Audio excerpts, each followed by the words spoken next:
Proszę o wsparcie w postaci łapki w górę oraz udostępnieniu filmu na innych platformach social media. Thank you very much, Madam Chair. My interest and, let's speak openly, suspicion rose as the honourable gentleman spoke about two issues, and these makes me put two questions. The first one, did I hear well that you just said, sir, that nobody is going to see any money given to Ukraine back, and that this is understood by all the countries and all the commissionaries and representatives of the governments understand that these are the European citizens and taxpayers who are going to finally fund all that fun that some people are having. You used the word understood. Can you please give me more information on the legal basis of that understanding? Is there any document which says you're not going to see any euro back? Whatever you are giving to Ukraine is simply put into some sink. That was my first question. The other question is, did I hear well that you said that you are actually studying, you said quietly, the climate change risks? So are you bookkeepers or are you scientists? Are you here to count money and add numbers? Or are you here to make some incredible inventions in science of the future? Because you must know that the Green Deal doesn't sum up. It's simply, devastating for the economies of the countries that the European Union, the European Commission is trying to impose. The Green Deal, after the Green Deal comes the Blue Deal, and so on and so on, the Building Directive. It's all devastating. Everybody's paying more and more. Everything is going to be more and more expensive. Cars, heating, engineering, building, everything is going to be more expensive. So it makes economically, and from the point of view of a regular book accountant, it makes no sense. So please enlighten me. Is there some quiet, as you said, secret scientific agenda that your bureau is trying to implement? And again, what would be the legal basis of bookkeepers tracing and trying to evaluate the risk of climate change, which is big green bullshit? Thank you very much. Okay, thank you very much. No, I'm actually very grateful for your question on the MFA, because I realize now that I have not been clear enough in what I was saying. And so let me be crystal clear. I was not saying that no money will come back. What I was saying, that there is a risk that money will not go back, and that risk, if that materializes, that will be covered by the headroom, and that is fully understood, because this is how this has been discussed with the member state, and they are fully aware of that. But to be very clear, what I did not say, and I say it again, just to avoid any misunderstanding, I have not said that the money for sure will not come back. There's a risk. On your second point, let me be equally clear on what we're doing and what we're not doing. So what we see, and I don't think this is invented. What we see is that climate-related events like forest fires, like floods, we have all seen that the frequency of that increases. And that entails a budgetary cost, that entails costs for budgets. And based on what scientists, not us, scientists tell us, that there is an expectation that these costs will increase over time. And so for prudent fiscal policy, you would need to take these costs and expected costs, you need to start to take them into account. And what we are studying is exactly how to quantify this and how to best take this into account. This is not that we're doing that secretively. We do that in close cooperation and with other economic institutions. We have work streams also with the IMF and other institutions. We discuss these matters also with the OECD. The ECB is doing work on this. So that's what we're doing in this area. Selina, I don't know. You want to come back on the traceability? Yes, thank you very much. To come back on the traceability, funds can be traced. Funds can absolutely be traced to the beneficiary, because as you know, Article 22 provides that the member states have to keep record of all the funds received and paid to the beneficiaries, with indicating the measure for which they've been paid, indicating the name of the beneficiaries, its preferences, and its beneficial owners. So the information has to be there for audit and control purposes. So of course it can be accessed by us when we do audit and control, by ECHA when they do audit and control. So it can be assessed. What we are not doing, however, because it is in the nature of the performance-based instrument, is paying based on the invoices. We are not paying based on the actual cost, but we can trace, of course, the amount of funding that has been used for the different projects. So, yes, the funds can be traced by us, by other. It's just no link between the actual cost incurred and the payment made, because the logic of the instrument, which so far I think has delivered pretty well in terms of effective implementation of the investments, is that we pay when the milestones and targets are met. But the information is traceable, it is there, it is available. Thank you. The most honorable representative of the Commission keeps repeating his mantra about global warming, Green Deal. Since we are here to discuss money, can somebody answer me, how much does the Green Deal cost European taxpayers, citizens of the member states? I assure you, Mr. Commissioner, you and your co-commissioners, that there is no such thing as scientific consensus in that matter. The consensus is exactly the same as I remember when I was young in the Soviet Poland.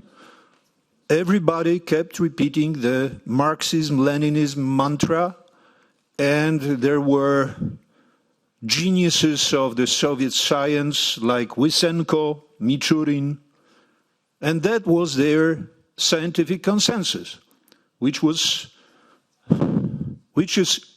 obviously catastrophic, inefficient, counterproductive, and the rest of the world, at that time, Western Europe, knew much better and was developing instead of undermining economical foundations of the states. Now it's reversed. It's just the opposite. You are repeating your green, blue, rainbow, new Marxist mantra, and it's time to put the question, how much does it cost? Since you are so sure that this is helping Europe to develop and gain advantages in concurrence with other countries, other continents, please present me some kind of of simple logic All right, the question was clear. I did not interrupt examination. you. Okay, I did that, not. Sorry, please, Mr. Chair, please make the Commission answer how much does the Green Deal cost us? Okay, I did not interrupt you this time, but I have to insist. Thank you very much. This is a discharge meeting, and we have to concentrate on the discharge procedure and the history of Marxism or the Green Deal or climate change are interesting topics at issue, but I will insist that we concentrate on everything that's not out of scope, and that is our discharge procedure. So, Mr. Chair, you were not here when the commissioners brought up the topic. They started repeating their green mantra. yes, That's true. I think they will be able to elaborate on the general costs here, and we will stick to the discharge process here. I would like to give Mr. Lemaitre the floor for the answers on the questions.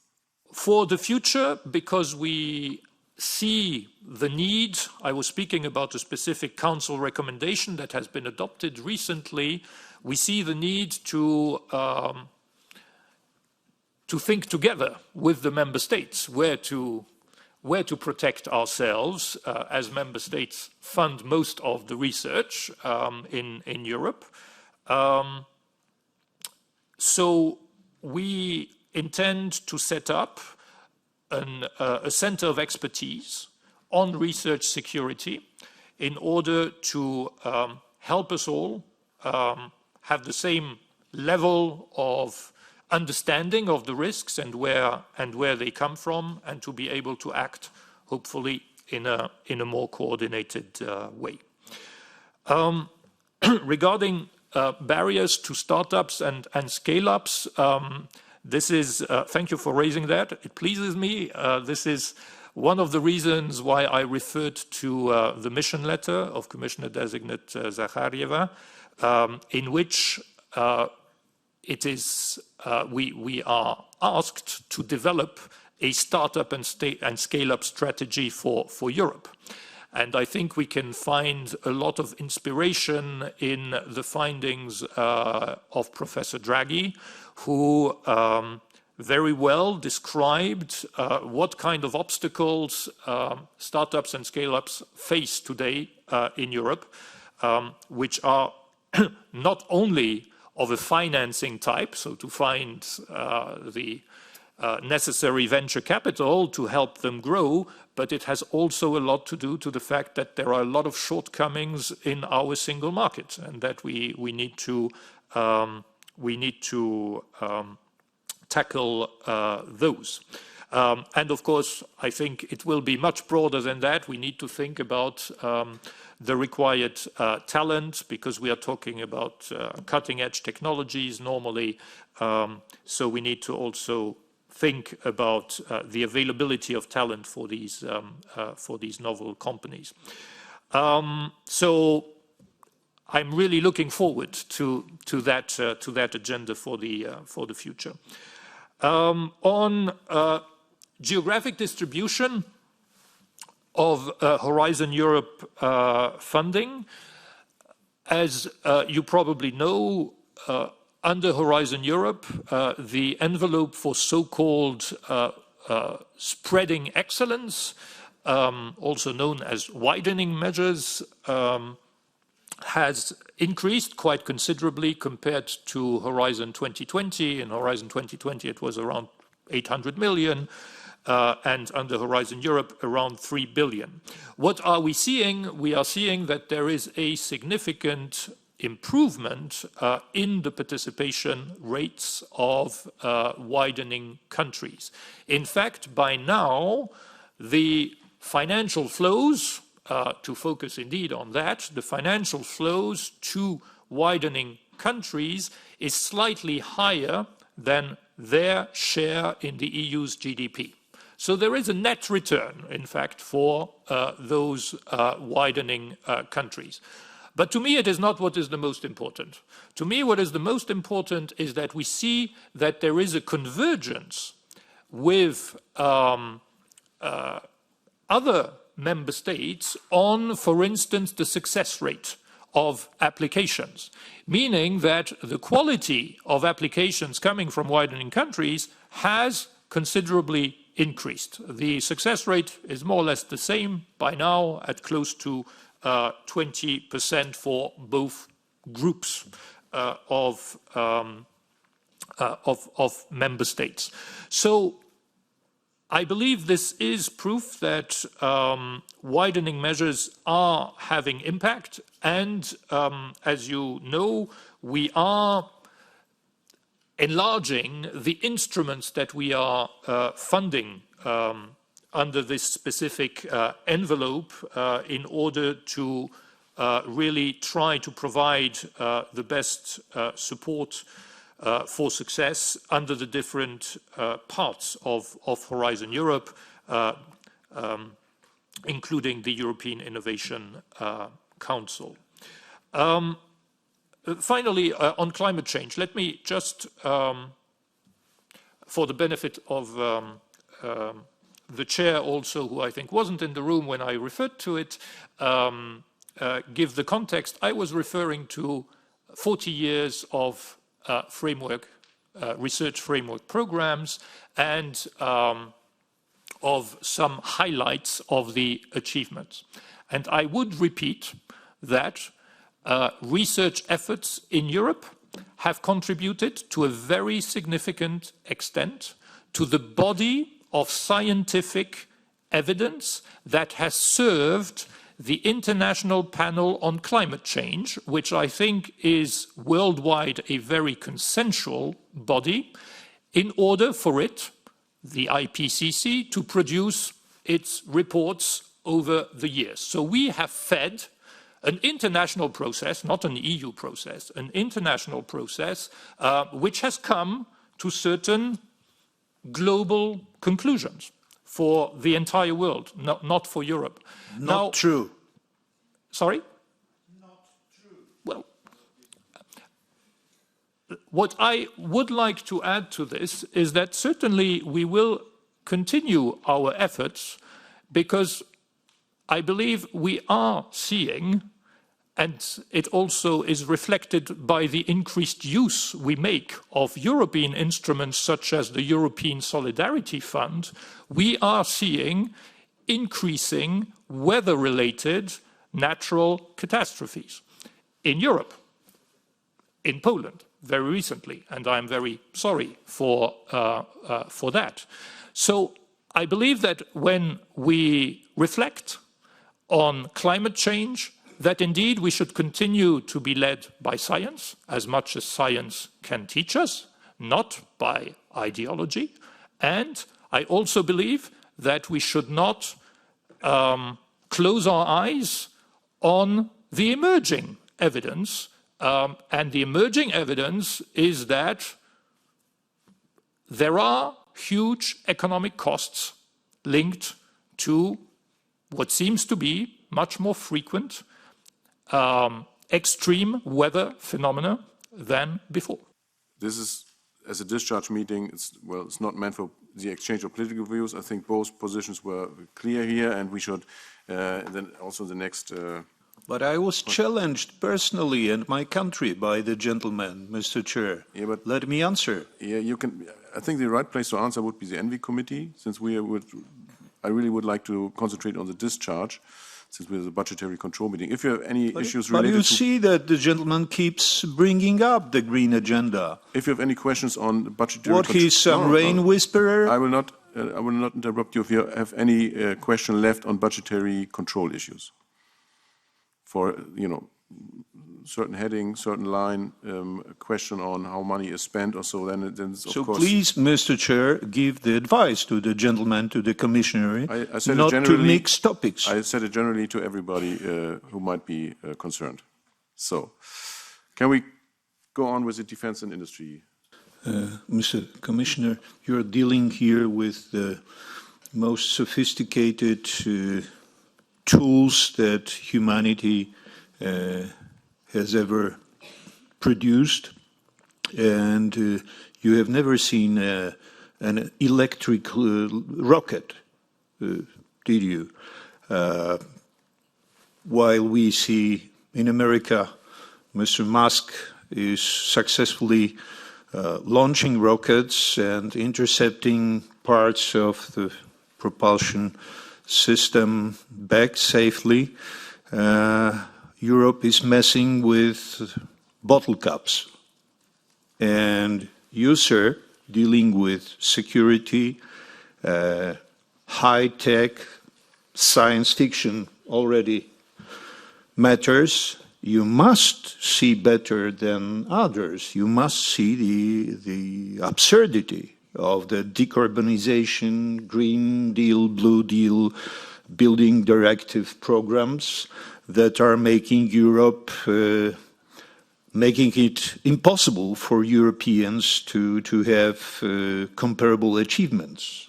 So aren't you here somehow torn apart by these two directives? One is no turning back from the European Euro-socialist, neo-Marxist, neo-Nazi green agenda, and the other direction that you are pointing to is the sky is the limit. So how can you see your projects that you are in charge of completed with this green Marxist nonsense? Mr. Pezon, you're not a commissioner yet, but maybe in the future, I don't know. But well, no, I mean... my best wish for the gentleman. Mr. Honorable Member, Mr. Braun, I think I don't comment on the part of the Green Deal. It's not for me. It's not my responsibility. But I comment on the U.S. You are absolutely right. Elon Musk is a front runner in several aspects of the space.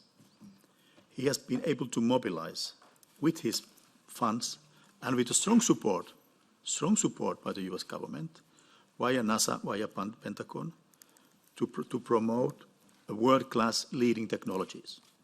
We have been lagging behind, and we are still lagging behind to many aspects. But we have also managed to create and pooling together our taxpayers' money to have the Galileo, the most precise. It's more precise than GPS. And Copernicus, United States doesn't have a similar worldwide Earth observation system as Copernicus. So we can honestly be very proud of those. If you look at the CNN weather forecast or Fox TV, there is a meteo forecast, is signing provided by European Copernicus program. That's one element. If there are floods in America, Copernicus provides the data. As floods in your country, into Central Eastern Europe this autumn, our president was proud to announce that it's Copernicus who have helped the governments to tackle the issue, of course, because you need to know, I mean, how the floods are developing, how the typhoons are going. So we are really providing concrete assets and data for our citizens and for we cannot stop, the floods, but we can try to help, resist the consequences or limit, let's say, damages. On let's say, the sustainability, I mean, the reusability of the launchers is one of the issues. So we don't have, now we have a European launcher, we have Ariane 6 up and coming, so our Galileos will be launched by European launcher. We were using Soyuz until Putin attacked Kiev. That was over. Then we had to turn to Elon Musk and the Falcon 9. So we launched Galileo satellites with Falcon 9. But it also proves that we work together with Americans. We work together with them. Very, very strict security conditions were applied so that, we were able to transfer our satellites from Germany to US for the launch. Protected, that nobody has an access to any information, technical information of our systems. So we are getting there, but of course, that's why we are boosting the innovation. We are supporting the SMEs and startups. Everywhere you go, Honourable Member of the Parliament in Europe, you will meet space companies, little garage companies who come with amazing ideas and innovation. And we are supporting them to grow up and to break up, together with European Space Agency, which have more resources to do it. So you can count on the European space family as a whole that we are catching up and fighting strong and hard to reach these level of innovation in globally. Thank you very much.